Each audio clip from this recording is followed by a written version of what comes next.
അങ്ങനെ ലങ്കാസമരത്തിന്റെ ചൂട് ശമിച്ചു. രാമന്റെ ബാണങ്ങൾ രാവണന്റെ എല്ലാ തലകളും താഴെയിട്ടിരുന്നു.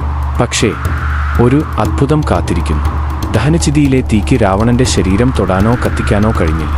ഇതെന്ത് മായാജാലം! ദൈവികമായ ഒരു ശിക്ഷയോ അതോ ശിവന്റെ വരദാനം?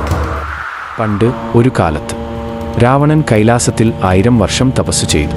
ശിവനെ പ്രസാദിപ്പിക്കാൻ തന്റെ 10 തലകൾ കൂടി ബലിയർപ്പിച്ചു. അപ്പോൾ പ്രത്യക്ഷനായ ശിവൻ ഗംഭീരമായി പറഞ്ഞു, നാം നിനക്ക് വരം തരും. നിന്റെ ദേഹം ഒരിക്കലും അഗ്നിയിൽ കത്തുകയില്ല. അപ്പോൾ വിഭീഷണൻ മുന്നോട്ട് വന്നു. സഹോദരന്റെ ശരീരത്തെ നോക്കി ഒരു നിമിഷം ദുഃഖിച്ചു. പക്ഷേ ധർമ്മത്തിനായി മന്ത്രം ജപിച്ചു. ഓം ത്രയംബകം യജാമഹേ. മന്ത്രത്തിന്റെ ശക്തിയാൽ രാവണന്റെ ആത്മാവ് ശരീരം വിട്ടു. അങ്ങനെ അഗ്നി രാവണന്റെ ദേഹം ഭസ്മമാക്കി. രാവണന്റെ ആത്മാവ് ഒരു പൊൻവെളിച്ചമായി ആകാശത്തേക്ക് ഉയർന്നു. ശിവന്റെ അനുഗ്രഹം പോലെ ഒടുവിൽ രാവണൻ മോക്ഷം ലഭിച്ചു. ഈ കഥ നമ്മോട് പറയുന്നു, അഹങ്കാരത്തിന്റെ കൊട്ടാരങ്ങൾ എല്ലാം ചരിത്രത്തിന്റെ ചാരത്തിൽ മറിഞ്ഞുപോകും. പക്ഷേ ഹൃദയത്തിൽ നിറഞ്ഞ ഭക്തിയുടെ വിളക്ക് എന്നേക്കും പ്രകാശിക്കും. ജീവിതത്തിൽ ജയിക്കാൻ ആഗ്രഹിക്കുന്നു?